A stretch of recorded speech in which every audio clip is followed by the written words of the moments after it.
Bienvenidos todos, bienvenidas todas aquí esta noche a esta celebración.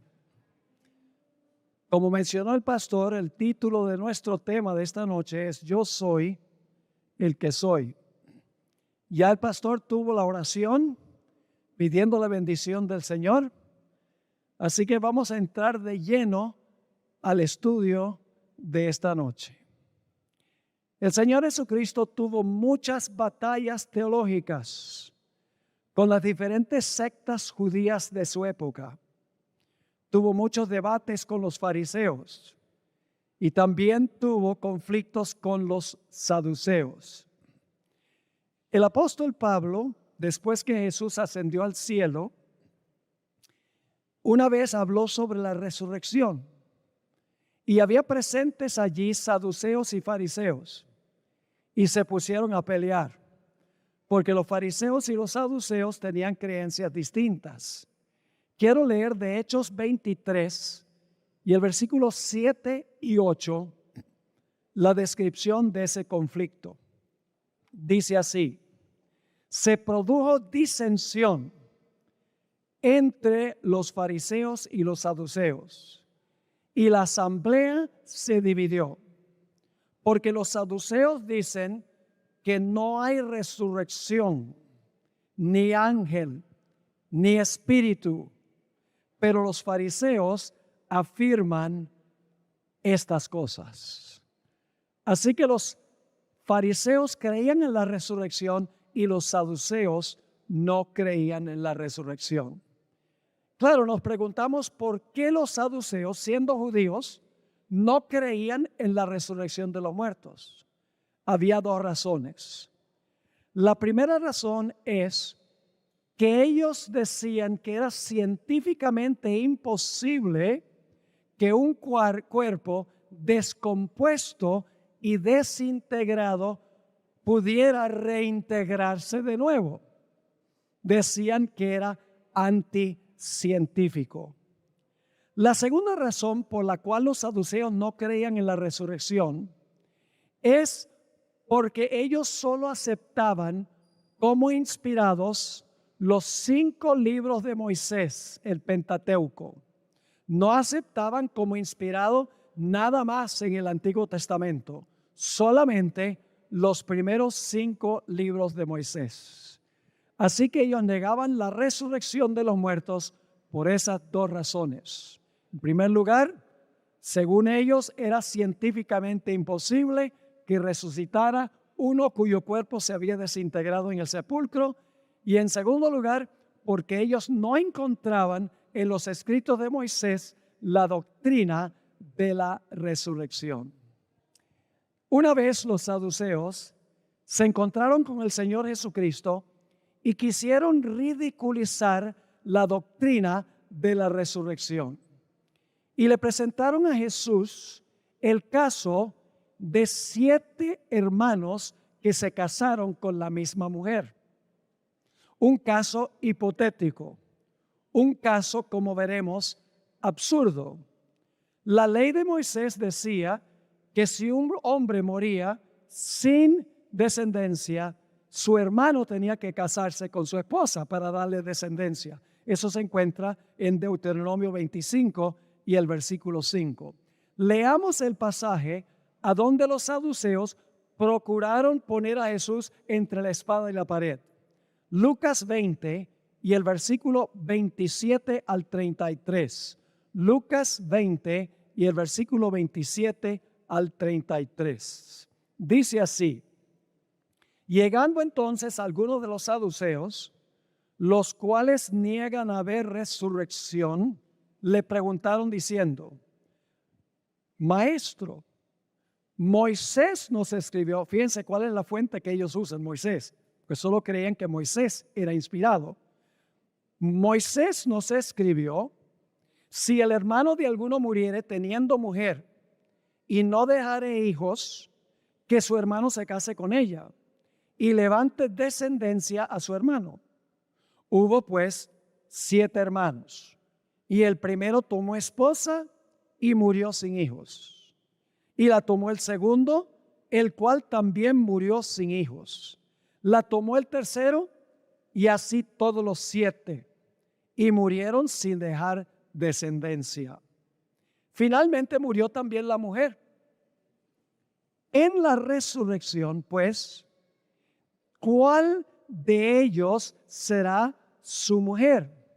Ya que los 7 la tuvieron por mujer.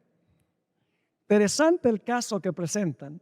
Muy improbable que pudiese suceder un caso como este, donde hay 7 hermanos que se casan con la misma mujer, pero quieren poner en aprietos a Jesús.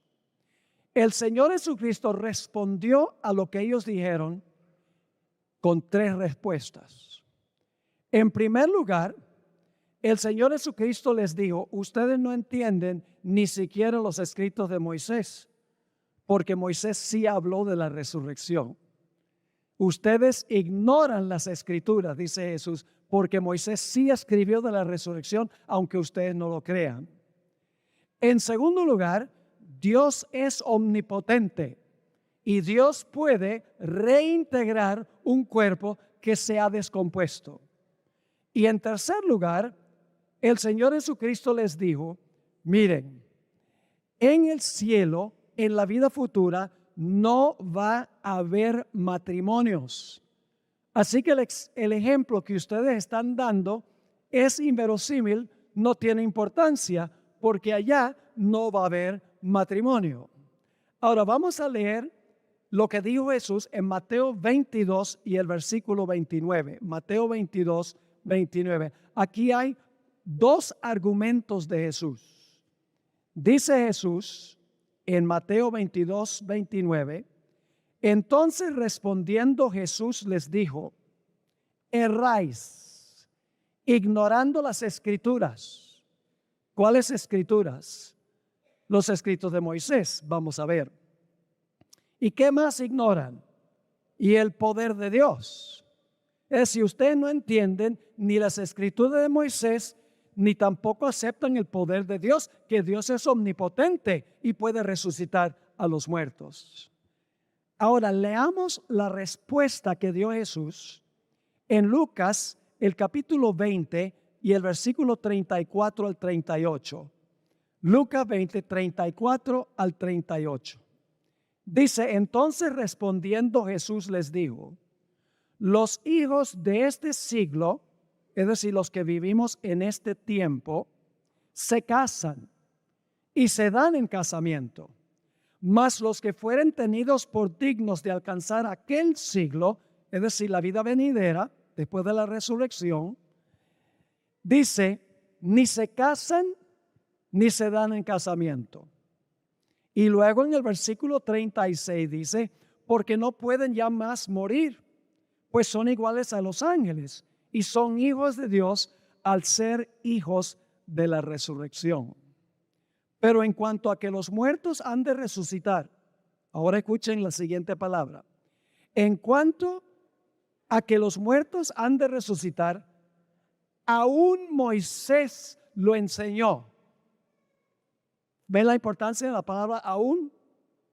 Aún Moisés, en quien ustedes profesan confiar de que fue plenamente inspirado, aún Moisés lo enseñó. Ahora, ¿dónde lo enseñó? Dice en el pasaje de la zarza, cuando llama al Señor Dios de Abraham, Dios de Isaac y Dios de Jacob. Porque Dios no es Dios de muertos, sino de vivos, pues para Él todos viven. ¿Para quién todos viven? Para Dios todos viven. Es un detalle muy importante. Ahora, ¿a qué pasaje se estaba refiriendo Jesús cuando dijo que Moisés enseñaba la resurrección? Tenemos que ir a Éxodo 3 y el versículo 13 y 14. Éxodo 3 y el versículo 13 y 14, pero antes vamos a leer el versículo 6. De aquí está sacando Jesús su argumento. Dice en el versículo 6, Dios le está hablando a Moisés y dijo, yo soy el Dios de tu padre, Dios de Abraham, Dios de Isaac y Dios de Jacob. Entonces Moisés cubrió su rostro porque tuvo miedo de mirar a Dios. Ahora, hay un dato muy importante, y es que para el tiempo en que Dios se encontró con Moisés en la zarza, ya Abraham, Isaac y Jacob llevaban varios siglos de muertos. Y sin embargo, Dios no dijo, yo fui el Dios de Abraham, Isaac y Jacob mientras estaban vivos. El Señor Jesucristo dijo, después que los tres habían muerto, yo soy el Dios de Abraham, de Isaac y Jacob, porque para Él todos viven. Vamos a los versículos 13 y 14 ahora. Dijo Moisés a Dios, he aquí que llego yo a los hijos de Israel y les digo, el Dios de vuestros padres me ha enviado a vosotros. Si ellos me preguntaren, ¿cuál es su nombre? ¿Qué les responderé? Y respondió Dios a Moisés, yo soy el que soy. Y dijo, así dirás a los hijos de Israel, yo soy, me envió a vosotros. ¿Cuál es el nombre predilecto de Dios? No el que era, yo fui, ni el que será, yo seré, sino yo soy. Es decir, que aunque Abraham, Isaac y Jacob ya estaban muertos, para Dios, para Él estaban vivos. Ahora, ¿qué significa eso? Quiero leerles una cita muy interesante de una escritora donde ella explica el significado de yo soy. Dice así, yo soy significa una presencia eterna. El pasado, el presente y el futuro son lo mismo para Dios. ¿Cómo? El pasado, el presente y el futuro son lo mismo para Dios. Él ve los eventos más remotos de la historia pasada y los del futuro muy lejano con una visión tan clara como nosotros vemos las cosas que están ocurriendo a nuestro alrededor diariamente. ¡Qué cita extraordinaria! Ahora, nosotros que vivimos en la historia, para nosotros la historia tiene segmentos. Para nosotros la historia tiene pasado, tiene presente y tiene futuro. Pero Dios mira todo el periodo de la eternidad en una visión panorámica. Él ve todo simultáneamente al mismo tiempo. Según nuestra perspectiva temporal, Abraham, Isaac y Jacob murieron en el pasado. Pero para Dios, quien es el yo soy y vive en un eterno presente, Abraham, Isaac y Jacob están vivos. Para Él todos viven. Ahora quiero leerles una cita de ese clásico libro, El deseado de todas las gentes, un libro biográfico sobre el ministerio de Jesús. Dice allí, Dios cuenta las cosas que no son como si fuesen. ¿Dios qué? Cuenta las cosas que no son como si fuesen. Él ve el fin desde el principio y contempla el resultado de su obra como si estuviese ya terminada. Los preciosos muertos, desde Adán hasta el último santo que muera, oirán la voz del Hijo de Dios y saldrán del sepulcro para tener vida inmortal. Dios será su Dios y ellos serán su pueblo. Habrá una relación íntima y tierna entre Dios y los santos resucitados. Esta condición, es decir, esta condición de la resurrección futura, dice ella, esta condición que se anticipa en su propósito es contemplada por Él como si ya existiese. Para Él los muertos viven. Ella no le está agregando a la Biblia, porque en el pasaje que leímos de Lucas 20 dice, para Él todos viven. Para nosotros que somos cautivos del tiempo, lo que fue y lo que es y lo que será son tres cosas distintas. Lo que fue ya pasó. Lo que es está ocurriendo. Y lo que será está aún en el futuro. Pero para Dios, lo que es potencial para nosotros es actual para Él. Aun cuando el tiempo es importante para Dios, Dios no está atado al tiempo como nosotros, porque Dios es eterno. En contraste con nosotros, Dios vive en un eterno presente. Por eso Dios en la zarza no dijo, yo fui el Dios de Abraham, el Dios de Isaac y el Dios de Jacob. No dijo, yo seré el Dios de Abraham, Isaac y Jacob. Dijo, yo soy, aunque estaban muertos, yo soy el Dios de Abraham, de Isaac y de Jacob. Según nuestra perspectiva, ellos están muertos. Cuando Dios le habló a Moisés en la zarza, habían muerto varios siglos antes.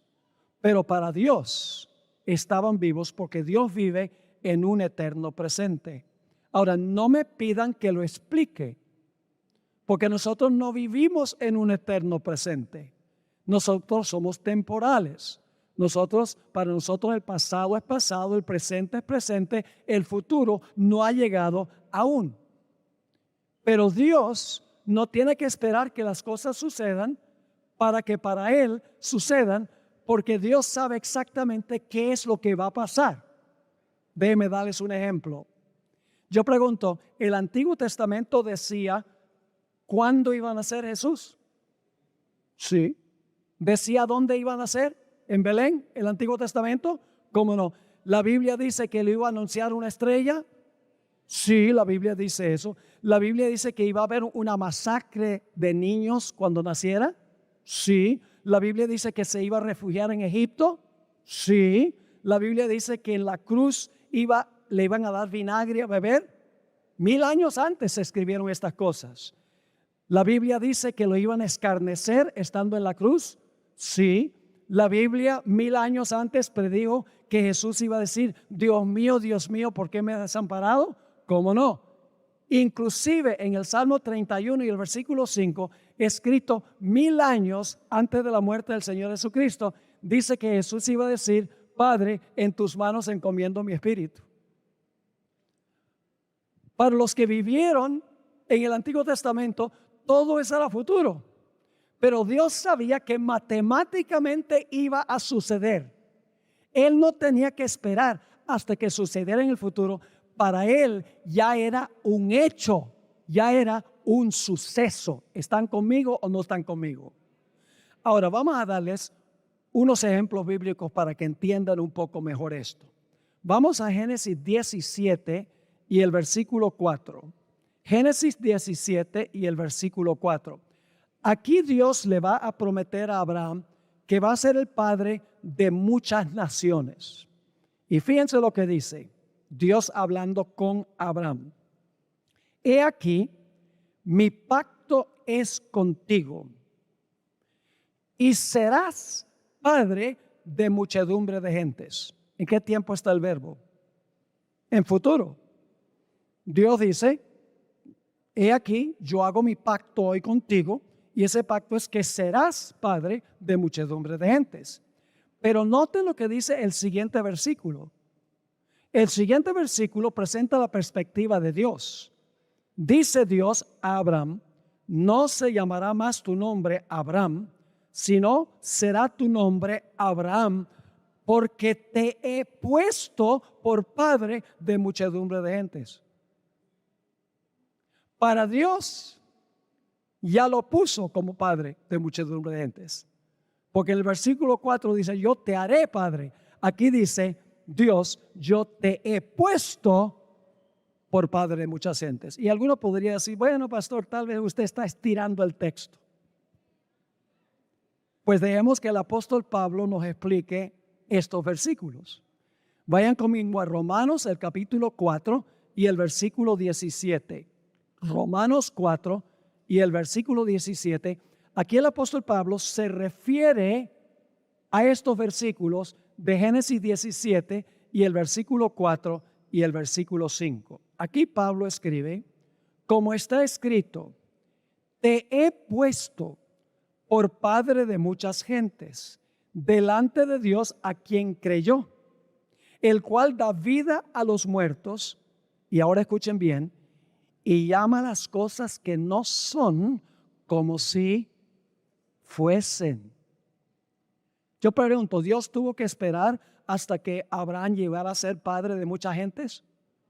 Cuando Dios le dio la promesa, ni siquiera había nacido Isaac. Pero Dios veía tan claramente lo que iba a ocurrir y sabía que matemáticamente iba a ocurrir, que para Dios ya había ocurrido. ¿Cuán seguros podemos estar que cuando la Biblia dice algo, podemos confiar que va a pasar exactamente como dice la Biblia? Así que sigue diciendo, llama las cosas que no son como si fuesen. Él creyó, Abraham creyó, en esperanza contra esperanza, para llegar a ser padre de muchas gentes, conforme a que se le había dicho, así será tu descendencia. Quiero leerles cómo traduce la Nueva Versión Internacional. Dice, Dios llama las cosas que no son como si ya existieran. El gran comentarista bíblico Albert Barnes escribió la siguiente explicación de Romanos 4:17 y por ende de Génesis el capítulo 17. Escribió esto, es decir, lo que Dios predice y sus promesas son tan ciertas que se puede decir que ya existen. ¿Captaron eso? Lo leo de nuevo. Es decir, lo que Dios predice y sus promesas son tan ciertas que se puede decir que ya existen, aunque para nosotros ya no existen, porque son promesas. Sigue diciendo, de modo que en el caso de Abraham, Dios, en vez de prometer simplemente que lo haría padre de muchas naciones, habla como si ya fuera un hecho. Yo te he hecho. Dios en su propia mente o propósito ya lo había constituido así. Y era tan cierto que iba a ocurrir que podía hablar como si ya fuera un hecho. Qué tremenda cita esta. Nosotros miramos el futuro y todavía no ha ocurrido. Yo pregunto, ¿Dios conoce el fin desde el principio? ¿Dios sabe exactamente lo que va a ocurrir? Entonces Dios tiene que esperar que ocurra para saber qué va a pasar. No, porque Dios vive en un eterno presente. El pasado, el presente y el futuro son lo mismo para Él. Permítame darles otro ejemplo. ¿Cuándo murió Jesús? A ver, dígame usted, ¿cuándo murió Jesús? ¿En qué año murió Jesús? En el año 31. ¿Murió en qué mes? En el mes bíblico de Nisan. ¿Qué día murió? El 14 de Nisan. ¿A qué horas murió? A las 3 de la tarde, según nuestra perspectiva. Pero no son conforme a la perspectiva de Dios. Y ustedes dicen, ¿cómo es eso? Vayan conmigo a Apocalipsis 13 y el versículo 8. Apocalipsis 13 y el versículo 8. Está hablando de los que al final de la historia van a adorar a la bestia. Y dice lo siguiente, y la adoraron todos los moradores de la tierra, cuyos nombres no estaban inscritos en el libro de la vida del Cordero. Ahora escuchen esto, que fue inmolado desde el principio del mundo. ¿Cuándo fue inmolado Jesús? ¿Cuándo? según la perspectiva de ¿quién? De Dios. ¿Creen ustedes que Dios sabía el año y el mes y el día y la hora que iba a morir Jesús? Entonces, ¿en qué dimensión vive Dios? Para Dios eso era presente porque era absolutamente real que iba a ocurrir. ¿Están entendiendo esto? Ahora fíjense, en 1 de Pedro 1, 19 y 20, encontramos un texto que nos da la perspectiva de Dios y la perspectiva nuestra. 1 de Pedro 1, 19 y 20. El contexto dice, Dios nos redimió con la sangre preciosa de Cristo, como de un cordero sin mancha y sin contaminación. Ahora escuchen bien, ya destinado desde antes de la fundación del mundo. Esa es la perspectiva de ¿quién? Destinado antes de la fundación del mundo.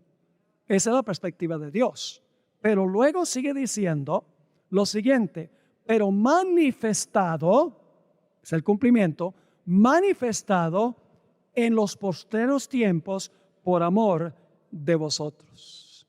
Así que para Dios el sacrificio de Cristo era algo presente en el pasado, porque Él es el yo soy. Él vive en un eterno presente. Vamos a dar otro ejemplo. ¿Cuándo inscribe Dios los nombres de los salvos en el libro de la vida y los nombres de los perdidos no los escribe en el libro de la vida? Pues vamos a buscar en nuestras Biblias Apocalipsis 17 y el versículo 8. Apocalipsis 17 y el versículo 8. Aquí está hablando de la bestia que va a gobernar al final de la historia y los que adoran a la bestia. Dice allí en Apocalipsis 17, 8, la bestia que has visto era y no es, y está para subir del abismo e ir a perdición. Y los moradores de la tierra, ahora escuchen bien, los moradores de la tierra, aquellos cuyos nombres no están escritos, ¿desde cuándo? Desde la fundación del mundo en el libro de la vida, se asombrarán viendo la bestia que era y no es y será. ¿Cuándo es que los nombres de los impíos no estaban en el libro de la vida? Aquí dice, desde la fundación del mundo. Entonces, por ende, ¿cuándo son escritos los nombres de los salvos en el libro de la vida? Tendría que ser desde la fundación del mundo. Y algunos dirán, pastor, usted está en terreno peligroso aquí. Está hablando de la predestinación. Sigan escuchando. Hay cosas muy importantes que vamos a anotar aquí. Según este texto, los nombres de los impíos no son escritos en el libro de la vida desde la fundación del mundo. Los nombres, por ende, de los salvos son inscritos en el libro de la vida desde la fundación del mundo. Pero ahora voy a leer de una escritora en una matutina, La maravillosa gracia de Dios, página 143, donde ella dice que nuestros nombres son inscritos en el libro de la vida cuando nos bautizamos. Entonces, ¿contradice la Biblia esta escritoria? ¿Creen que contradice la Biblia? No. Noten la cita. Esta cita viene de La maravillosa gracia de Dios, página 143. El Padre, el Hijo y el Espíritu Santo, poderes infinitos y omnisapientes, reciben a los que entran verdaderamente en una relación de pacto con Dios. Están presentes en cada bautismo. ¿Quiénes están presentes en cada bautismo? El Padre, el Hijo y el Espíritu Santo. Están presentes en cada bautismo para recibir a los candidatos que han renunciado al mundo y recibido a Cristo en el templo del alma. Estos candidatos que se bautizan, estos candidatos se han integrado a la familia de Dios y sus nombres son inscritos en el libro de la vida del Cordero. ¿Cuándo son los nombres escritos en el libro de la vida del Cordero? Cuando una persona que se bautiza. ¿Pero acaso no leímos que se escribe desde la fundación del mundo? ¿Cómo reconciliamos esas dos ideas? La única forma es conforme a lo que hemos estado hablando. Desde la perspectiva de quién estaban los nombres en el libro de la vida desde el principio del mundo. ¿La perspectiva de quién? De Dios. Yo pregunto, Dios tuvo que esperarse a ver quién se va a bautizar. Entonces, escribe el nombre en el libro de la vida cuando la persona se bautiza. No. Dios sabía quién iba a aceptar a Jesús y quién no iba a aceptar a Cristo Jesús como Salvador. No es que Dios dijo, bueno, yo, porque soy soberano, yo digo, desde antes de la fundación del mundo, esta gente se salva y esta gente se pierde. No es así. Lo que sucede es que Dios ya sabe la decisión que nosotros vamos a tomar. No es Él que arbitrariamente dijo, bueno, este se salva, este se pierde, este se salva, este se pierde. Pero Dios ya sabe quién va a escoger salvarse y quién va a escoger perderse. Él sabe quién va a escoger bautizarse y quién va a rechazar el llamado. Dios no tiene la culpa por la elección que nosotros tomamos. ¿Me están entendiendo la diferencia? Hay una diferencia entre la predestinación y la predeterminación. Ahora, ¿qué significa eso? En el Nuevo Testamento se usa una palabra o dos palabras muy relacionadas. La palabra prognosis. Prognosis significa conocer algo de antemano. Conocer algo antes que suceda. Prognosis. Ahora quiero leerles un versículo de la Biblia que usa esa palabra prognosis. De ahí viene nuestra palabra prognosticar. ¿Qué significa prognosticar? Significa anunciar un resultado antes que ¿qué? Antes que suceda. Lo usan, por ejemplo, los expertos en decir cómo va a ser el clima. Ellos pronostican el tiempo, pero es el único trabajo a donde pueden equivocarse el 50% del tiempo y todavía conservar su trabajo. Porque ellos tienen que adivinar, de acuerdo a sus estudios, lo que va a pasar. Pero cuando se trata de Dios, cuando Dios da un pronóstico, se cumple porque Él ya sabe lo que va a pasar. ¿Están entendiendo? Permítanme leer un texto primero que usa la palabra prognosis. Dice en 1 Pedro 1, 1 y 2, Pedro, apóstol de Jesucristo, a los expatriados de la dispersión en el Ponto, Galacia, Capadocia, Asia y Bitinia. Ahora escuchen esto con cuidado. Elegidos según la ¿qué? Según la presciencia de Dios. Esa palabra presciencia es la palabra prognosis. Yo pregunto, ¿creen ustedes que Dios sabía de antemano quién se iba a salvar y quién se iba a perder? ¿Quién iba a tomar esa elección? Claro que Dios lo sabía. Y este texto dice que Dios los eligió a los salvos según su ¿qué? Según su presciencia. Es decir, eligió como salvos a los que en su conocimiento infinito Él sabía que iban a escoger la salvación. Por eso pronosticó. Pero Dios no determinó lo que iba a ocurrir. La otra palabra es proginosko, es la forma verbal de esa palabra, que significa nuevamente anunciar algo antes que suceda. Ahora, usemos el caso de un médico. Yo pregunto, ¿los médicos dan pronósticos? Hacen un examen y dicen, bueno, siento mucho, pero tienes 6 meses para vivir. Y luego yo conozco personas que han vivido 30 años después. Se equivocaron en el pronóstico. Esa es la palabra que se usa aquí. Proginosko.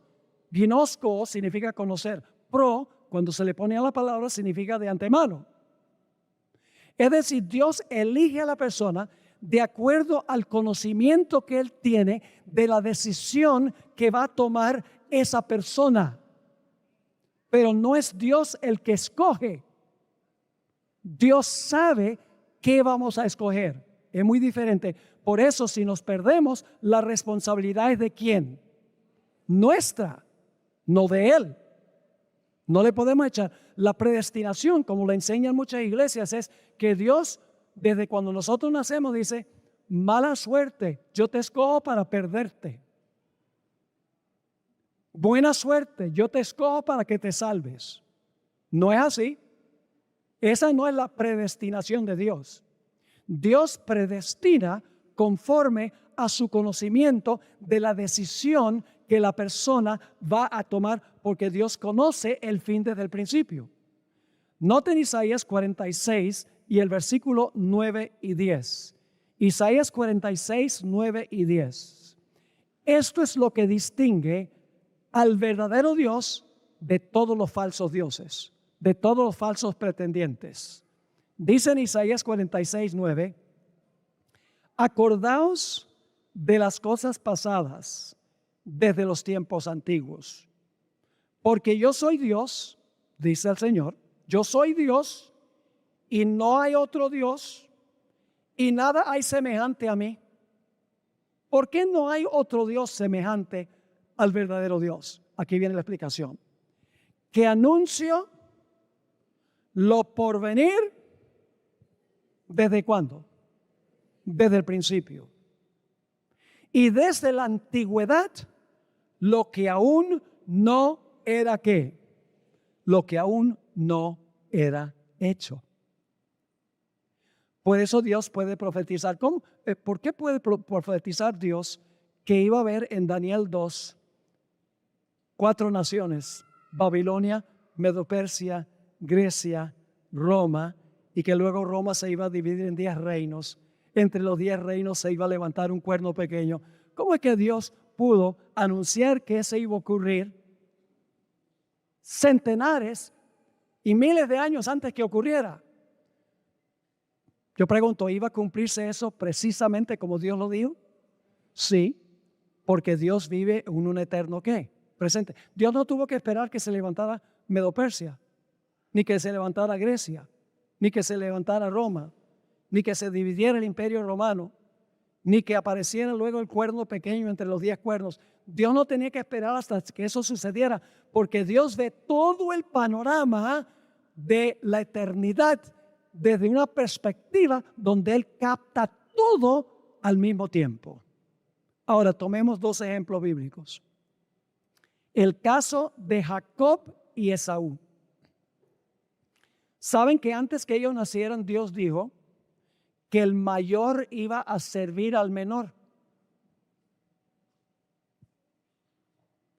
Y que Dios iba a amar a Jacob e iba a aborrecer a Esaú.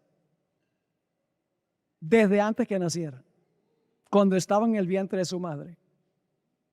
Ahora, ¿lo determinó Dios así?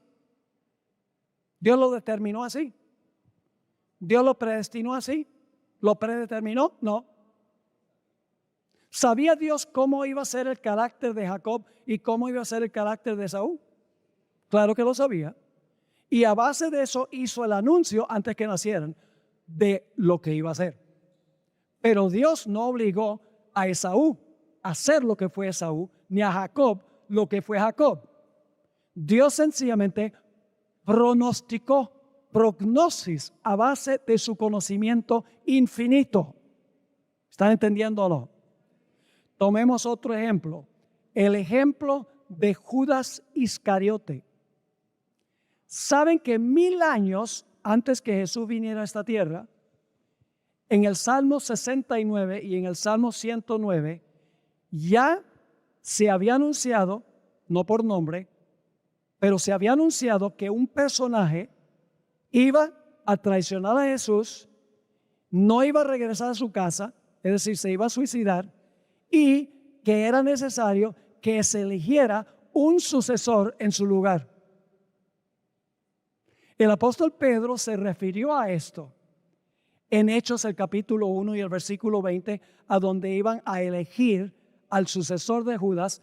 Pedro citó los salmos.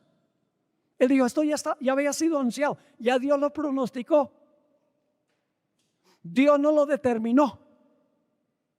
¿Me están entendiendo lo que estoy diciendo? Dios no dijo, Judas, mala suerte.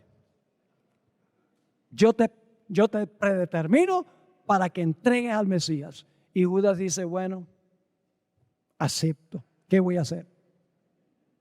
Y le dice, a Pedro, bueno, Pedro, te voy a dar las llaves del reino. No se las había dado, pero era tan seguro que le iba a dar las llaves del reino como si hubiera ya sucedido. Ahora, fíjense las palabras de Pedro en Hechos 1 y el versículo 20. Porque está escrito en el libro de los Salmos, sea hecha desierta su habitación. Es decir, no iba a volver a su casa. Y no haya quien more en ella. Y tome otro su oficio. 1000 años antes. Ya se había predicho que iba a pasar con Judas. Pero no porque Dios lo determinó así, sino porque Dios sabía el carácter que Judas iba a desarrollar por su propio libre albedrío, por su propia elección. Ahora déjenme darles una ilustración para que puedan entender un poco mejor. Quiero que se imaginen un tren. ¿Hay trenes aquí en Costa Rica? Yo vi unos rieles por ahí. Nunca sabía que en Costa Rica había trenes. Pero quiero que se imaginen unos rieles de un tren y el tren viene por el riel y llega a una encrucijada a donde hay rieles que van a la derecha y otros rieles que van a la izquierda. Ahora, hay dos formas en que el tren puede ir para un lado o para otro lado. Puede haber una persona fuera del tren a control remoto controlando en qué dirección se mueve el tren cuando llega a la encrucijada. En ese caso, el tren no tiene nada que decir en cuanto a cuál rumbo va a tomar el tren, porque la decisión de cambiar los rieles se hace en una caseta fuera del tren. Pero hay otra forma, y es que el conductor del tren tenga un control remoto en el tren y que el conductor del tren sea el que decide si el tren va por la derecha o si va por la izquierda. Esto ilustra la diferencia entre la predestinación como la enseña el mundo cristiano y la predestinación como lo enseña la Sagrada Escritura. Nosotros somos, por así decirlo, el tren. Llegamos a la encrucijada de la salvación o de la perdición. ¿A dónde está el control que determina por qué lado vamos? Dentro del tren, con el conductor del tren, nosotros llegamos a la encrucijada, escoge la salvación y la vida, la perdición y la muerte. Es decir, el control lo tenemos nosotros cuando llegamos a la encrucijada. Pero no es el caso, como enseñan muchos, que cuando nosotros llegamos a la encrucijada, Dios está en una caseta fuera del tren y entonces llega este tren y dice, mala suerte, te vas para el lado izquierdo. Ah, tú eres uno de mis favoritos, vas para el lado derecho. Y Dios, fuera del tren, cambia los rieles. ¿Te está quedando claro?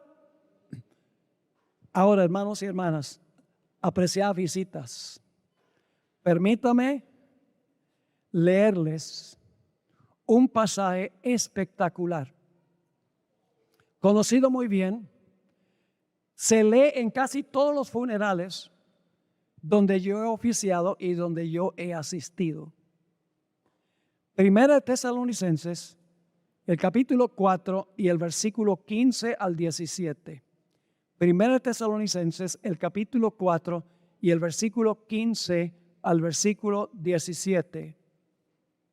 Aquí está el punto clave de cuál rumbo tomaremos nosotros en lo que respecta a la vida eterna o la perdición eterna.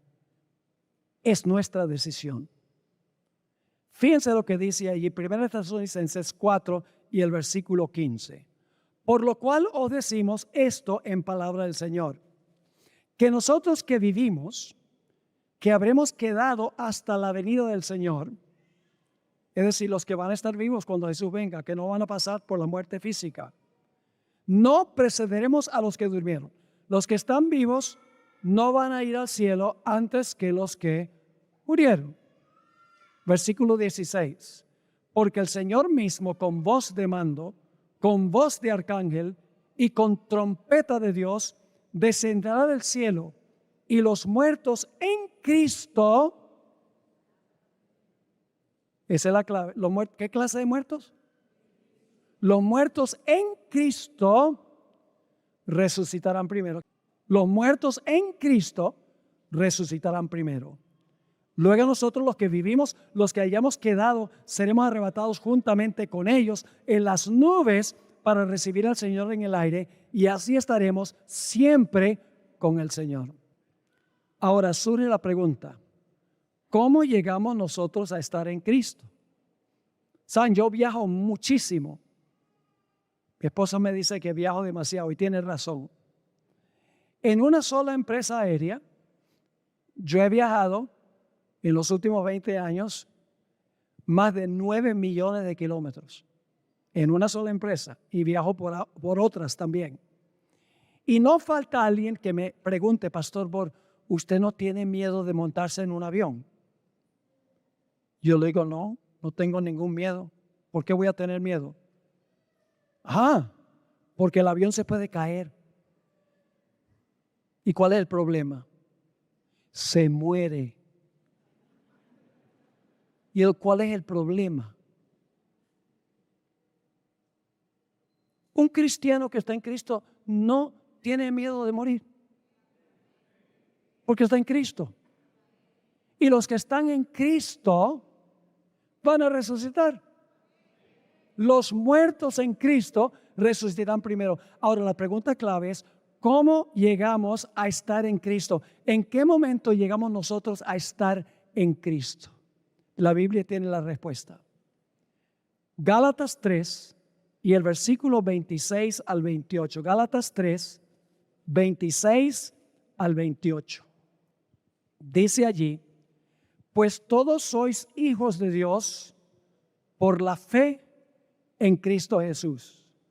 Porque todos los que habéis sido, ¿qué? Bautizados, y luego ¿qué dice? Bautizados en Cristo, de Cristo estáis revestidos. Qué tremendo versículo. ¿Cómo llegamos a estar en Cristo? A través del bautismo. Los que han sido bautizados en Cristo. Ahora, yo me imagino que habrá gente aquí que no ha visto un bautismo como lo enseña la Biblia. La Biblia enseña que una persona debe bautizarse cuando entiende lo que está haciendo. La Biblia no apoya el bautismo de infantes, porque la Biblia dice que una persona tiene que arrepentirse, tiene que confesar sus pecados y tiene que confiar en los méritos de Cristo Jesús como Salvador. Esas son las condiciones. Tampoco la Biblia enseña que el bautismo debe ser por aspersión, con un poco de agua sobre la cabeza. Ese bautismo, según la Biblia, no es válido. En la Biblia, el bautismo tiene que ser cuando una persona entiende lo que está haciendo, lo que significa el bautismo, y tiene que ser por inmersión, sepultado debajo del agua. Usted dice, pero ¿por qué tiene que ser así? Le voy a explicar. Aquí tenemos un bautisterio, vamos a tener un bautismo esta noche para que los que nunca han visto un bautismo bíblico lo puedan ver. El pastor que está bautizando está allí en la piscina o el tanque. El candidato está enfrente de él. Y el pastor dice, te bautizo en el nombre del Padre, del Hijo y del Espíritu Santo. Amén. ¿Qué es lo último que hace el candidato antes que el pastor sepulte a la persona debajo del agua? Deja de respirar. ¿Qué hace la persona mientras está debajo del agua? No respira. ¿Qué es lo primero que hace cuando sale del agua? Respira de nuevo. En miniatura está repitiendo la experiencia de Jesús. Porque en la cruz Jesús cuando murió expiró. En el sepulcro no respiró. Pero cuando resucitó, respiró de nuevo. Y en el bautismo nosotros nos incorporamos en Jesús. Llegamos a participar de su experiencia y entonces estamos en Cristo, estamos en Él. Dios ya no nos mira a nosotros, nos mira a nosotros en Él. Somos aceptos en el amado. Todo nuestro pasado es sepultado en las aguas y Dios nos mira como si nunca hubiéramos pecado. Dios sabía quién iba a venir acá esta noche. ¿Usted cree que Dios sabía de la eternidad quién iba a venir aquí? Dios sabía quién iba a responder al llamado de recibir a Cristo y manifestarlo a través del bautismo. Dios sabía. Dios lo sabía. No lo determinó así, pero Dios sabía que iba a venir esta noche. Y Dios sabía que se iba a hacer un llamado para que tú, por tu decisión propia, entregaras tu vida a Cristo Jesús como Salvador personal. Lo sabía. No lo determinó así. Pero no es un accidente. No es una coincidencia que estés aquí en esta noche. Dios te ha traído acá para este momento. Dios lo vio desde la eternidad y Dios está dando la oportunidad para que tú tomes tu decisión esta noche. Yo quiero preguntar, ¿hay personas aquí que todavía no han pasado por este glorioso paso del bautismo, de sepultar su vida vieja, no importa cuán terrible haya sido, para resucitar a una vida nueva en Jesús, ser acepto en el amado? ¿Hay alguien que quiere decirle al Señor Jesucristo esta noche, yo quiero tomar mi decisión esta noche de bautizarme y entregar mi vida al Señor Jesús? Tomo esa decisión esta noche. No significa que te vas a bautizar esta noche porque hay una preparación, pero estás tomando la decisión que Dios conoció desde los siglos de la eternidad. ¿Hay alguien que quiere colocarse de pie en esta noche y decir eso al Señor Jesús? Yo tomo mi decisión esta noche de entregar mi vida completa y totalmente al Señor Jesucristo como mi Salvador personal. ¿Quieres ponerte de pie? Yo quiero tener una oración esta noche antes de que terminemos esta reunión. ¿Podría pedirles por favor que vengan aquí, tenerlos cerca, vengan aquí al frente, los que se vayan poniendo en pie? Y yo quiero tener una oración especial para los que están tomando la decisión en esta noche. Si entiendes lo que estudiamos, aprovecha esta oportunidad de responder al llamado, no del pastor Bor, al llamado del Espíritu Santo que te está llamando esta noche. Gloria a Dios. Tenemos ya varias personas que están respondiendo al llamado. Vamos a tomar unos momentos para que todos los que deben responder esta noche lo hagan. Gloria a Dios. Mientras escuchamos la música del piano, vamos acercándonos. Yo voy a orar por todas estas personas, por la decisión que han tomado en esta noche.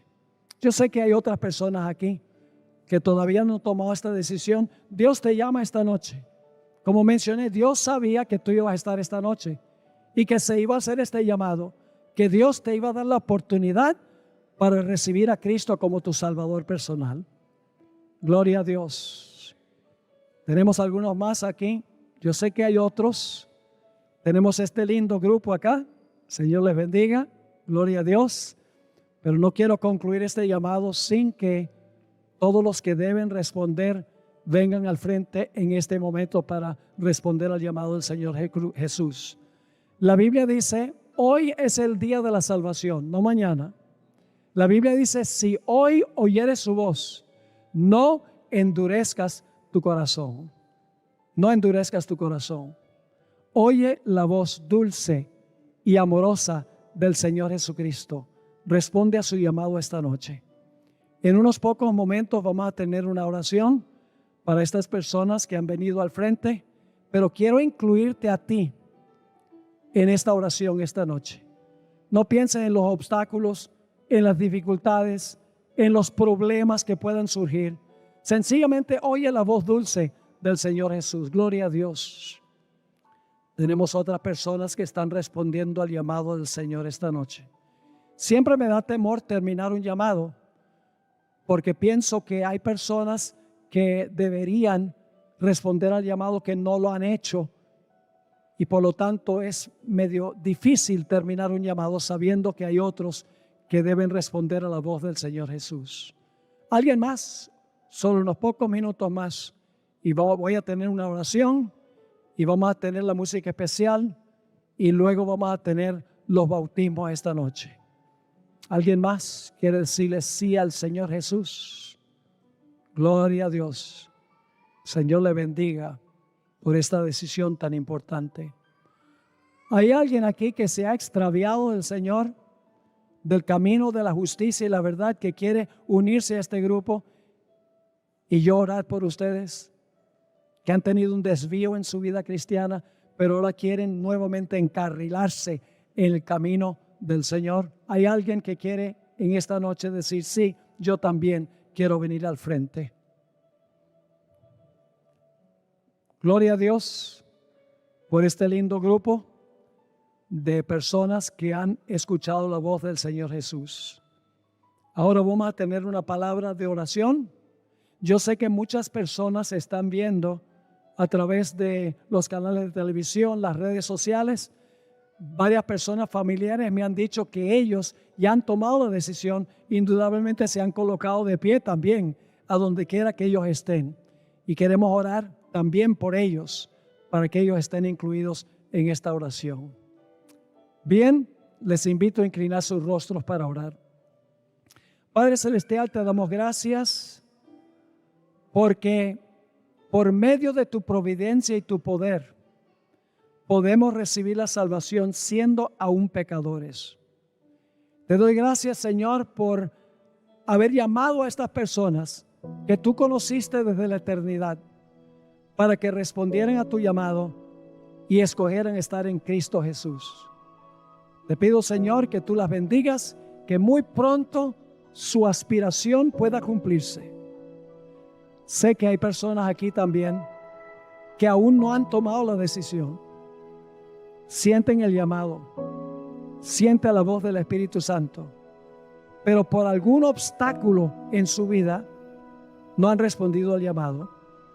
Te ruego, Señor, que tu Santo Espíritu siga trabajando con ellos y que tomen su decisión antes que termine este ciclo de conferencias.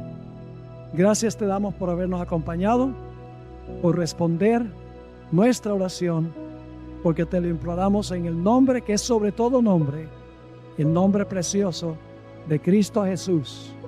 Amén.